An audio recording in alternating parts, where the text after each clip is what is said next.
कुछ doctors, this is Anushka Chaudhary, your chemistry educator. तो बेटा अगर आप इस टाइम पे नीट 2026 एस्पिरेंट है, देन माय डियर स्टूडेंट्स ये वीडियो आप लोगों के लिए है, बिकॉज रिसेंटली मुझे स्टूडेंट से, चाहे वो प्लस क्लास हो, चाहे वो यूट्यूब क्लास हो, चाहे मेल्स के थ्रू, बहुत ज्यादा डाउट्स मुझे ये सुनने को मिल रहे हैं कि मैम जब करेक्शन विंडो ओपन होगी तो हम क्या क्या चीजें करेक्ट कर सकते हैं, क्या क्या क्या फील्ड्स हैं वो जो हम करेक्शंस कर सकते हैं। तो सब बच्चे आपके सारे क्वेश्चंस के जो डाउट्स हैं वो मैं आज क्लियर करने वाली हूं।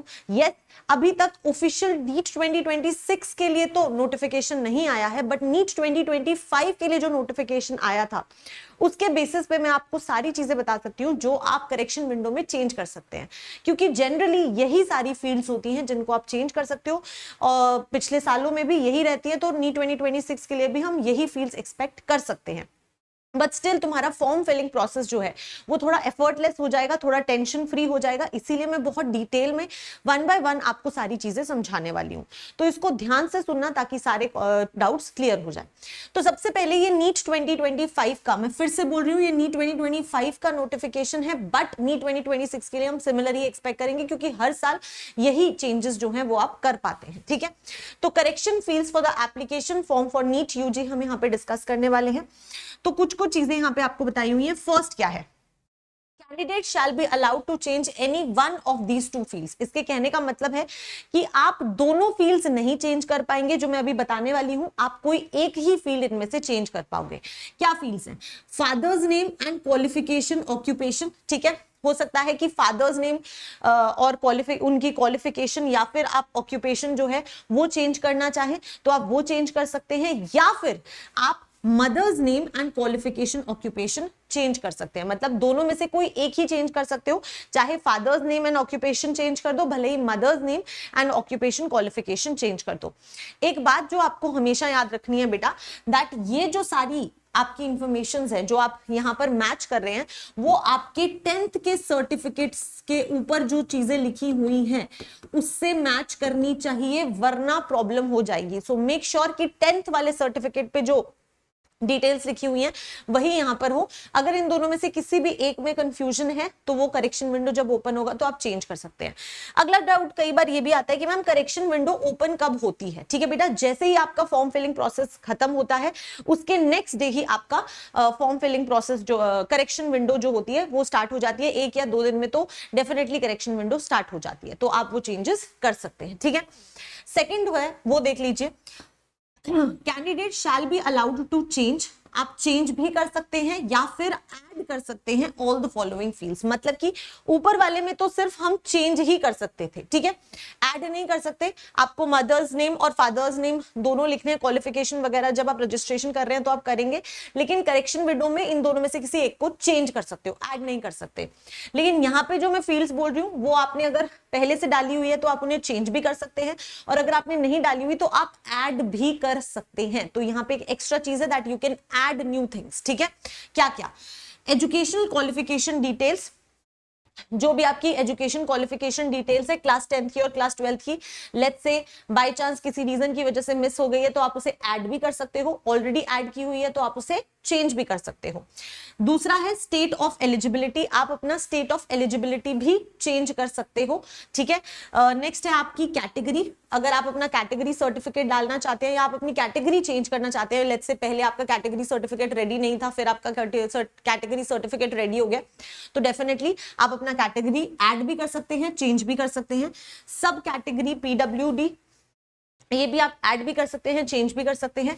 आप अपना सिग्नेचर भी ऐड या फिर चेंज कर सकते हैं। अब कभी कभी होता है ना कि कोई और फॉर्म फिल कर देता है जल्दी जल्दी में, तो उसने खुद ही साइन करके डाल दिया होगा, लेकिन आपको अब अपना डालना है क्योंकि यार कोई ना कोई प्रॉब्लम हो सकती है। तो अगर किसी और ने तुम्हारा सिग्नेचर डाला हुआ है तो आप उसको चेंज भी कर सकते हो, आप उसको ऐड भी कर सकते हो। ठीक है, and the number of attempts in NEET UG, अगर आपने गलती से नंबर ऑफ अटेम्प्ट्स गलत डाल दिए हैं तो आप उसको भी चेंज कर सकते हो एंड ऐड कर सकते हो। ये वो सारी चीजें हैं जो आप चेंज भी कर सकते हो और आप ऐड भी कर सकते हो। ठीक है, नेक्स्ट है candidate shall be allowed to change the following based on their permanent and present addresses. जो भी आपका परमानेंट और प्रेजेंट एड्रेसेस है उसके बेसिस पे आप ये जो आगे मैं चीजें बताने वाली हूं वो आप सिर्फ चेंज कर सकते हो, ऐड नहीं कर सकते हो। So you can change these. क्या क्या?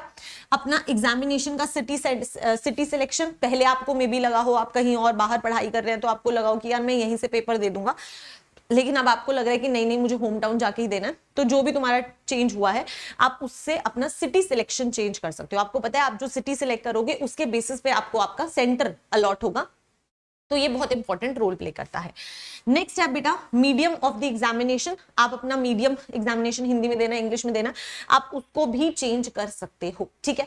तो ये वो सारी चीजें हैं जो आप चेंज कर सकते हो, ये वाली वो चीजें हैं जिनको आप ऐड भी कर सकते हैं। आई होप ये क्लियर हो गया होगा।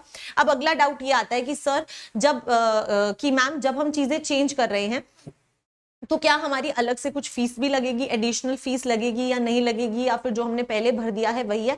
बेटा there will be some changes charges if there is an impact on the fee. अगर कोई फीस के ऊपर इम्पैक्ट है then the additional fee will be charged as applicable. अगर आपने कोई ऐसा चेंज किया है जिसमें कुछ एडिशनल फी लग रही होगी तो डेफिनेटली वो आपको चार्ज की जाएगी और आपको वो पे करना पड़ेगा।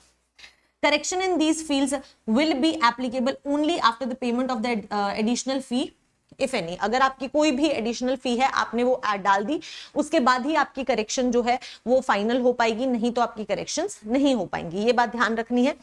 The only one time correction will be allowed, और सिर्फ वन टाइम करेक्शन ही हो सकता है, तुम उस करेक्शन के बाद में दोबारा से करेक्शन नहीं कर सकते हो। So only one time correction will be allowed to the candidate, that is once the corrections are done and submitted the forms shall be frozen and there is no other chance कि दूसरी या तीसरी बार आप अपनी corrections कर पाए। तो ये कुछ चीजें हैं जो आपको ध्यान रखनी है, ठीक है बेटा। आई होप यहां तक क्लियर है। इसके अलावा बच्चे आप सभी के लिए एक सरप्राइज है। 7 मार्च को क्या होने वाला है वो आप लोगों को पता करना है, बिकॉज 7 मार्च को कुछ बहुत ही अमेजिंग होने वाला है। 7 से रिलेटेड कुछ होने वाला है, क्या है, कौन आ रहा है, अगर आपको नहीं पता है तो आप डेफिनेटली गेस कर सकते हैं। एंड नीचे आप अगर ध्यान से देखेंगे तो एक लिंक पिन किया हुआ है, उस लिंक को जाकर आप लाइव सेशन में जाइए, आप वहां पर सेशन को नोटिफाई भी करिए, लाइक करिए, एंड 7th को आपको पता चलेगा कि क्या वो सरप्राइज होने वाला है। डेफिनेटली आप गेस कर सकते हैं। So that is all for today. इसके अलावा अगर आप मुझसे पढ़ने के बारे में सोच रहे हैं कि यार मैम केमिस्ट्री में हम कैसे अब पढ़ें, बिकॉज ऑलमोस्ट एंड हमारा आ गया है, then definitely my dear students मेरा YT के ऊपर आपका एक फ्री कोर्स चल रहा है और मैं बहुत जल्दी तुम्हारे लिए एक सरप्राइज भी लाने वाली हूं। तो ये बिल्कुल फ्री ऑफ कॉस्ट है। एंड आज दैट इज टुडे हम अपना आइसोमेरिज्म का लेक्चर करने वाले हैं, ठीक है। तो आइसोमेरिज्म का लेक्चर जो है मैं इसका लिंक जो है वो भी आपके साथ पिन करवा दूंगी, ठीक है। सो मेक श्योर कि आप ये सेशन अटेंड कर रहे हैं। 7 PM पे ये सेशन होगा, इसी चैनल के ऊपर लाइव जो है वो स्केड्यूल्ड है। तो आप सेशन में आइए, आइसोमेरिज्म के सारे डाउट्स क्लियर हो जाएंगे। ये आपके JEE एडवांस लेवल के क्वेश्चन जो है वो भी डेफिनेटली कवर होने वाले हैं। सो मेक श्योर कि आप ये सेशन अटेंड कर रहे हैं। एंड 7 मार्च को क्या होने वाला है you can definitely guess and let me know in the comment section, ठीक है। Thank you so much, all the very best. और कोई प्रॉब्लम हो तो मुझे जरूर बताना, I'll try to find the solution for you.